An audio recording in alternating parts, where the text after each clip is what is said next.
अस्सलाम वालेकुम, मेरा नाम है चाहसेब हाशमी और ये है Toyota Corolla Grande x 2023 model. यह ग्रैंडे का एक्स वेरिएंट है, 1.8 है, टॉप ऑफ लाइन है, ब्लैक इंटीरियर वाली कार है और ये न्यू रिम्स वाली गाड़ी है। न्यू रिम इस गाड़ी में रिसेंटली ही दिए गए हैं और इसके अलावा ग्रैंडे में बहुत सारी इंप्रूवमेंट्स की गई हैं ओवर द ईयर्स। पाकिस्तान में ये गाड़ी 2014 से आ रही है, लेकिन इसको फिर 17 में फेसलिफ्ट किया गया था, फिर 21 में इसकी शेप को रिन्यू किया गया। ये गाड़ी पहले वाली ग्रैंडे से बहुत ज़्यादा इम्प्रूव्ड है, बट पहले वाली ग्रैंडे ही है शेप के लिहाज से। अभी तक इसकी नई शेप पाकिस्तान में लॉन्च नहीं की गई। वर्ल्ड वाइड इसकी नई शेप 2018 में ही आ गई थी और हाइब्रिड वाली गाड़ियाँ कुछ पाकिस्तान में फिर भी रही हैं, वो बेसिकली नई कोरोला ही हैं। टोयोटा पाकिस्तान में अभी तक यही शेप चला जा रहा है, बट स्टिल इसमें अभी भी कुछ चीज़ें वर्थ इट हैं जो कि इसकी प्राइस को जस्टिफाई करती हैं। वो क्या है मैं कवर करूँगा इस रिव्यू में। फिलहाल अगर बात की जाए इस गाड़ी की प्राइस की, तो इसकी डिमांड 7750 है। ये गाड़ी 23 मॉडल है, इस्लामाबाद रजिस्टर्ड है, न्यू रिम वाली है और ब्लैक इंटीरियर वाली है। अगर आपने इसके बारे में कोई इन्फॉर्मेशन देनी है तो आप इस दिए गए नंबर पर कॉल कर सकते हैं या फिर आप साइकिल मोटरस्पोर्ट को विजिट कर सकते हैं, जो कि रावलपिंडी में DH2 के गेट 1 के ऑपोजिट लोकेटेड है। साइकिल मोटर्स के टोटल 2 ब्रांचेस हैं, एक रावलपिंडी में मरी रोड पे और फिर एक रावलपिंडी में ये वाली ब्रांच। इन दोनों ब्रांचेस पे गाड़ियों की बाइंग एंड सेलिंग के साथ साथ गाड़ियों के काम भी किए जाते हैं, जैसे कि tint, wrap, ceramic coating, PPF, graphene coating. यहाँ पे गाड़ियाँ फेसलिफ्ट भी की जाती हैं। हमने ऑलरेडी 2014-15 वाली GLI को ग्रैंडे में कन्वर्ट किया हुआ है 2023 वाली। तो अगर आप अपनी किसी भी गाड़ी को कन्वर्ट करवाना है तो cycle motorsports is the place. Overall it's a great Corolla and today I am going to review it. Let's start with the exterior of this car. Looks के लिहाज से ये गाड़ी पहले वाली ग्रैंडे से बहुत ज़्यादा इंप्रूव कर दी गई है। इसको एक बार फेसलिफ्ट किया गया था 2017 में, जिसमें इसकी हेडलाइट्स को चेंज कर दिया गया था। पहले ग्रैंडे में हेडलाइट्स बिल्कुल बेसिक सी आती थी हेलोजन वाली। फेसलिफ्ट के बाद इसकी हेडलाइट्स में बाइसोनल प्रोजेक्शन लैंप दे दिया गया और इसकी थ्रो भी बहुत ज़बरदस्त है। फिर इसके अलावा इसमें DRLP ऐड कर दी गई, जो कि अच्छी खासी मैसिव है और इसके अलावा ये हेडलाइट सिंगल ही यूनिट है। ऐसा नहीं कि आप इसका बिल चेंज कर सकते हो, अगर ये टूटती है तो फिर ये बहुत महंगी भी है। इसके अलावा फॉग लैंप भी इस गाड़ी में अब LED में आते हैं। जब इस गाड़ी को फेसलिफ्ट किया गया था तब इसको LED नहीं किया गया था, इसको 2021 में फॉग लैंप के लिहाज से भी LED कर दिया गया और फॉग लैंप सिर्फ ग्रैंडे में आते हैं, ऑल्टिस 1.6 स्पेशल एडिशन में भी नहीं आते। इसके अलावा अगर बात की जाए फीचर्स की तो ये गाड़ी फ्रंट पे डिसेंट ऑफर करती है, इस तरह से कि इसकी हेडलाइट्स ऑटोमेटिक फीचर के साथ आती हैं और इसके अलावा इसके फ्रंट पे फ्रंट कैमरा भी दिया गया है, जो कि आपको इसका फ्रंट का व्यू देगा। बाकी बम्पर में इसके काफ़ी बड़ा सारा ब्लैक कलर का पोर्शन ऐड कर दिया गया था 2021 में एक्स वाले बैच के बाद, और उसकी वजह यह है कि टोयोटा की मोस्टली कार सब इसी शेप में आ रही हैं। आप विड्स देखें, एक्सवीओ देखें, बाकी एक्स वाले बैच के बाद कुछ चीज़ें इसमें ऐड की गई थी। वो टोटल 5 चेंजेस हैं, वो मैं कवर करूँगा अभी आगे इस रिव्यू में। और अगर बात की जाए इस गाड़ी की साइड प्रोफाइल की, तो यहाँ भी सब कुछ काफ़ी फ्लोई सा है। करेक्ट लाइन्स दी गई हैं लेकिन ये कोई खास शार्प नहीं है।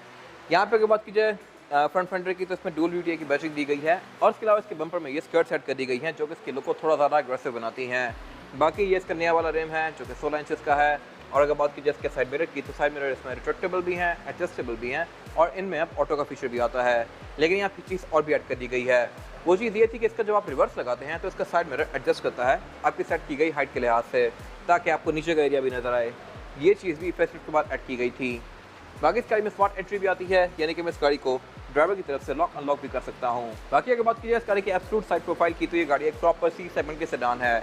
इसका डायरेक्ट कंपटीशन पाकिस्तान में 2 ही बनते हैं, होंडा सिविक और होंडा एलेंट्रा। जब ये गाड़ी लॉन्च की गई थी तो पाकिस्तान में सिविक रिबर्थ आ रही थी। रिबर्थ से गाड़ी टेक्नोलॉजी के लिहाज से बहुत बेहतर थी। रिबर्थ में ट्रांसमिशन प्रोस्मेटिक थी, जबकि इसमें CVT आती थी। फिर इसके अलावा ये गाड़ी तेज़ भी बहुत ज़्यादा थी उससे, सिविक एक्स से भी ये गाड़ी तेज़ थी टर्बो को छोड़ के। और इसके अलावा अभी भी ये गाड़ी को बहुत ज़्यादा ऑब्सोलीट नहीं हुई। लुक्स के लिहाज से लोग कहते हैं कि ये गाड़ी पुरानी लगती है, लेकिन फीचर्स के लिहाज से ये गाड़ी अभी भी काफ़ी एडवांस है। और इसके अलावा इसमें फिर ये क्रोम दिया गया है डोर हैंडल्स में। ये चीज़ भी सिर्फ ग्रैंडे तक लिमिटेड थी, लेकिन अब 1.6 स्पेशल एडिशन भी ऑफर करती है। बाकी इसको अगर मैं अनलॉक करूँगा तो इसके साइड मिरर अनफोल्ड होंगे इस तरह से। और इसके अलावा इस गाड़ी में एंट्री और एग्जिट कंपैरेटिवली सिविक से ज़्यादा आसान है। सिविक इससे बहुत नीचे है, इसमें आप काफ़ी हद तक अपनी हाइट पर बैठ सकते हैं और निकल सकते हैं। सिविक नीचे है। इसके अलावा ये गाड़ी सनरूफ ऑफर करती है। बाकी साइड स्कर्ट्स इस गाड़ी में फेसलिफ्ट के बाद ऐड की गई थी। प्री फेसलिफ्ट कार में साइड स्कर्ट्स नहीं आती थी, बेशक ग्रैंडे ही क्यों ना हो। बाकी अगर बात की जाए इस गाड़ी के रेयर एंड की, तो बैक पे यहाँ पे इसका फ्यूल डोर दिया गया है।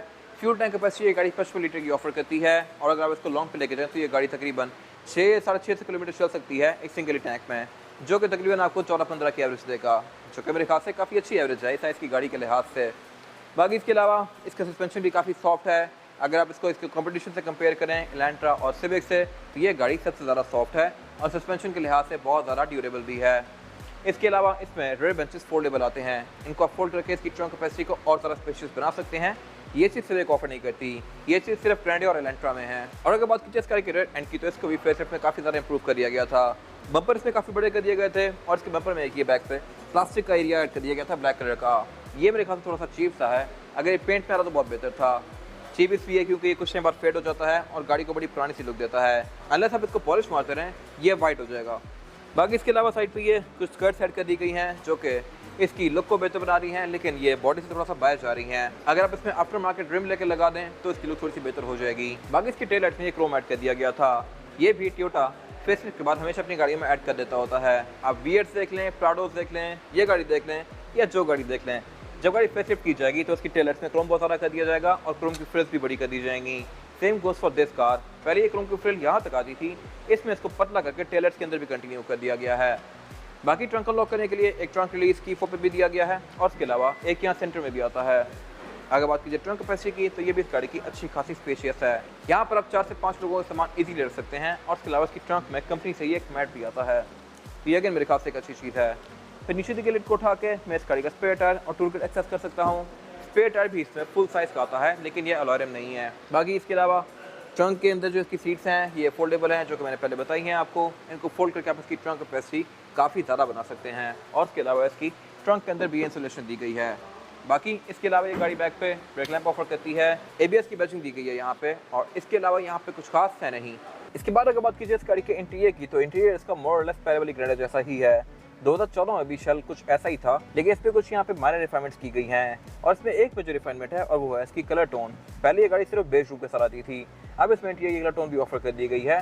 ये गाड़ी अब ऑल ब्लैक है और इसका रूफ लाइनर ग्रे में है, जबकि सिंपल कार में रूफ लाइनर बेज में आता है और सीट्स वगैरह भी बेज में आती हैं।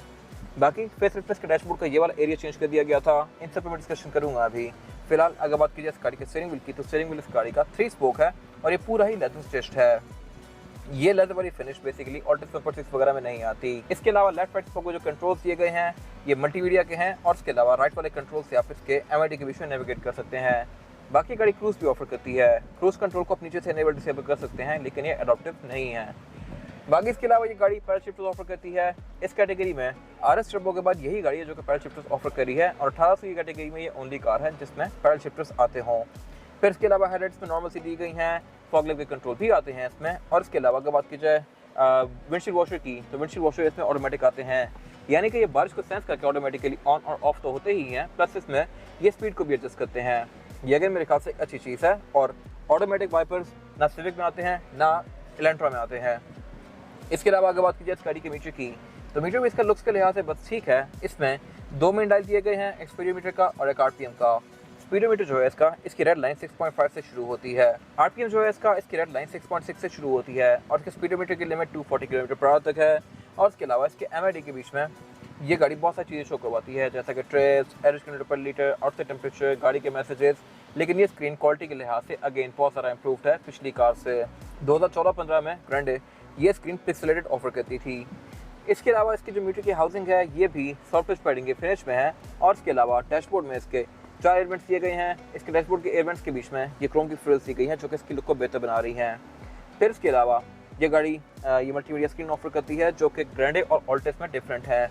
ऑल्टिस की स्क्रीन अल्पाइन की होती है और उससे फीचर्स कम आते हैं। ग्रैंडे की स्क्रीन में फ्रंट कैमरा भी आता है। इसके अलावा ये आपकी गाड़ी के साथ भी सिंक्ड है। यहाँ पे गाड़ी आपको बैटरी वोल्टेज वगैरह भी शो करवा सकती है। इसके अलावा इसमें टोयोटा शोर भी आता है, नेविगेशन भी आता है, ब्लूटूथ, ऑक्स, USB, ये सारे फंक्शन इसमें दिए गए हैं। ऑल्टिस में इतनी सारी चीज़ें नहीं आती। फिर इसके अलावा ये गाड़ी इंटीरियर का कैम भी ऑफर करती है। फिर नीचे इसमें ये क्लाइमेट कंट्रोल दिया गया है। क्लाइमेट कंट्रोल इसमें सिंगल जोन ही है और इसको आप इस तरह से इसके टेम्परेचर को रेज और लोअर कर सकते हैं। बाकी स्क्रीन के साथ इसमें ये ट्रैक्शन कंट्रोल दिया गया है। नीचे USB का इंसर्ट और ऑक्स और चार्जिंग पोर्ट दिया गया है।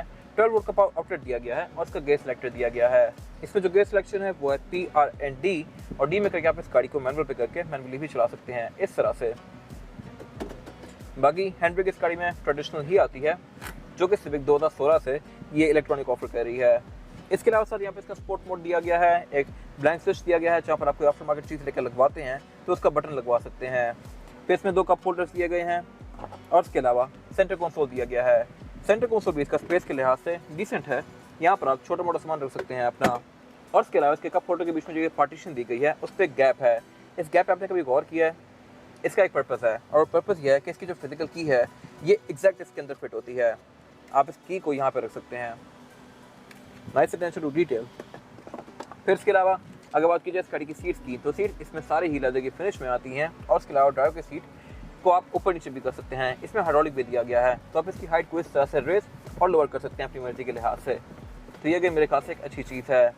ये चीज़ ड्राइवर के पास आती है, पैसेंजर के पास नहीं दी गई।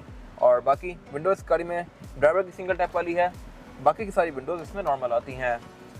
इसके अलावा ग्रैंडे में डोर हैंडल्स के अंदर क्रोम दिया गया है। राइट पे इसके साइड मिरर के कंट्रोल दिए गए हैं जो कि रिट्रैक्टेबल हैं। आप इनको गाड़ी के अंदर से ही फोल्ड और फोल्ड कर सकते हैं और में ऑटो वाला फीचर भी आता है। इसके अलावा वेंटी मिरर इसमें ड्राइवर और पैसेंजर दोनों के लिए दिए गए हैं और में लाइट भी आती है जिसको आप इस तरह से मैनुअली ऑन ऑफ कर सकते हैं। तो ग्रैंडे में छत में बहुत सारी लाइट्स आती हैं, 2 तो यहाँ पे, फिर 2 सेंटर में, एक यहाँ बैक पे सेंटर में और फिर इसके अलावा 2 बैक पे दी गई हैं। तो ये गाड़ी कैबिन में 7 लाइट्स ऑफर करती है। ये मेरे ख्याल से एक इंटरेस्टिंग चीज़ है। बाकी इसके अलावा सेंटर में फिर एक सनग्लास होल्डर दिया गया है। रेडवे मिरर इसमें ऑटो डिमिंग वाला आता है। ये गाड़ी सनरूफ भी ऑफर करती है और इसके अलावा यहाँ पे कुछ खास है नहीं। इस गाड़ी में एक्स के बैच के बाद जो 5 चेंजेस किए गए हैं वो ये हैं कि एक तो इस गाड़ी में ऑटो डिमिंग वाला रेडवे मिरर दे दिया गया है जो कि पहले इस गाड़ी में नहीं आता था। इसमें ये ऑटो वाला फीचर आता है। फिर इसके अलावा इसके पैसेंजर की सीट बेल्ट की वार्निंग भी दे दी गई है। पहले सिर्फ ड्राइवर की सीट बेल्ट लगाने पे या ना लगाने पे ये गाड़ी बीप करती थी, अब पैसेंजर की सीट बेल्ट ना लगी हुई ये गाड़ी तब भी बीप करेगी। थर्ड चेंज ये है कि इसमें बम्पर चेंज कर दिए गए हैं। फोर्थ चेंज इसकी सीट बेल्ट है और फिफ्थ चेंज इसकी इंटीरियर की कलर टोन है। ये चीज़ें पहले ग्रैंडे में ऑफर नहीं होती थी। ये 5 चीज़ें 2021 में आई हैं। इसके बाद अगर बात कीजिए इस गाड़ी में रेयर पैसेंजर्स के लिए सीटिंग कैपेसिटी की, तो ये बैक पे डिसेंट है। मेरे पास लेग रूम का यहाँ पे बिल्कुल भी कोई इशू नहीं है, हालांकि सीट काफ़ी पीछे हुई भी है। और हेडरूम का भी इस गाड़ी में कोई इशू नहीं है, लेकिन बैक पे यहाँ पे सेंटर से इसकी रूफ थोड़ी सी नीचे है और उसकी वजह यह है कि जिन गाड़ियों में सनरूफ आती है उनमें रूफ सेंटर से नीचे होती है, बेशक जो मर्जी गाड़ी हो। रूफ का जो ग्लास है वो बेसिकली छत के अंदर ही फोल्ड होता है, तो उसकी वजह से इसका ये वाला एरिया नीचे दिया गया है। बाकी ये गाड़ी केबल लाइट्स ऑफर करती है बैक पे, यहाँ पे एक ये सेंटर में और फिर एक ये पीछे। इसके अलावा बाकी इसमें सेंटर कंसोल दिया गया जिसको निकाल के आप इसको एज एन आर्मरेस्ट यूज़ कर सकते हैं और इसमें 2 कप होल्डर्स भी दिए गए हैं। ये गाड़ी बैक पे इवेंट्स ऑफर नहीं करती। इस कैटेगरी में सिर्फ यही कार है जो कि इवेंट्स ऑफर नहीं कर रही, बाकी सिविक में भी आते हैं और इलेंट्रा में भी आते हैं। इसके अलावा रेयर बेंचेस गाड़ी में फोल्डेबल आते हैं, इनको मैं फोल्ड कर सकता हूँ। यहाँ पे आर इसके पोर्ट्स दिए गए हैं, सीट बेल्ट दी गई हैं, बैक पे चार्जिंग आउटलेट्स दिए गए हैं और इसके अलावा यहाँ पे कुछ खास है नहीं। इसके बाद अगर बात कीजिए इस गाड़ी के इंजन की, तो इंजन इसमें 2ZRFE आता है। ये 18 सीसी इंजन है और इसके अलावा ये बॉडी और भी इंजन ऑफर करती थी। 2NZFE जो कि 1300 था, 1ZRFE जो कि 1600 होता है। ये 2ZRFXE इंजन है जो कि पावर के लिहाज से बहुत ज़बरदस्त है। ये गाड़ी कहने को 138 हॉर्स पावर प्रेस करती है, लेकिन इस कैटेगरी की जो बाकी कार्स हैं 18 सीसी उनसे ये इंजन ज़्यादा तेज़ है। ये इंजन फिर रिलायबल भी काफ़ी है और इसके अलावा इसके पार्ट्स भी काफ़ी इजीली अवेलेबल हैं पूरे पाकिस्तान में। ये गाड़ी मेंटेनेंस के लिहाज से और ड्यूरेबिलिटी के लिहाज से सबसे ज़्यादा बेहतर पड़ती है आपको। और अगर बात कीजिए एवरेज की, तो ये गाड़ी आपको तकरीबन 12-13 तक की देगी, जो कि ठीक है इस बॉडी साइज़ के लिहाज से। और इसके अलावा ट्रांसमिशन भी इसमें CVT आती है, जो कि अगेन मेरे ख्याल से एक बहुत अच्छी चीज़ है। बाकी इसके अलावा ये गाड़ी ABS ऑफर करती है, ट्रैक्शन कंट्रोल ऑफर करती है, इसमें ड्राइविंग मोड्स भी आते हैं और इसके अलावा इसके बोनट के अंदर सोल्यूशन भी दी गई है। बाकी इसके इंजन पे ये बेसिक बैचिंग दी गई है डुअल VVTi की, जो कि इसकी टेक्नोलॉजी है और इसके अलावा यहाँ पे कुछ खास है नहीं। इसके बाद अगर बात कीजिए इस गाड़ी के टायर साइज़ की, और टायर साइज़ ऑफर करती है ग्रैंडे, यह है 205, 55 और 16। इसमें 16 इंच का मल्टी स्पोक फ्रेम दिया गया है जो कि एल्यूमिनियम और ग्रे के फिनिश में है। और इसके अलावा टायर गाड़ी में योकोहामा का एडवान आता है। ये टायर इसमें 2017 के बाद आना शुरू हुआ था, पहले इसमें यूरोस्टार आता था जो कि जनरल की सब्सिडरी है, बड़ा बेसिक से टायर होता था। ये टायर उससे बहुत बेहतर है और मेरे ख्याल से इस कैटेगरी में भी यही गाड़ी सबसे बेहतर टायर ऑफर कर रही है। बाकी इलेंट्रा सिविक में BG Luxor प्लस आता है, तो ये उससे बहुत बेहतर है। और इसके अलावा ये गाड़ी all wheel disc brake offer करती है, फिर इसमें ABS भी आती है और ट्रैक्शन भी आता है। तो ये दोनों चीज़ें मिलकर इसके राइड को काफ़ी अच्छा बनाएंगे।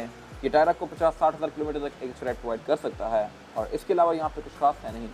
ये था आज का रिव्यू। अगर आपको ये रिव्यू पसंद आया है तो इस वीडियो को लाइक कीजिए, मेरे चैनल को सब्सक्राइब कीजिए और अगर आपके पास इस गाड़ी से रिलेटेड कोई भी राय है तो उसको कमेंट सेक्शन में शेयर जरूर कीजिएगा, ताकि वो लोग जो ये गाड़ी लेने वाले हैं वो आपकी राय से फ़ायदा उठा सकें। अपना ख्याल रखिएगा। Thank you.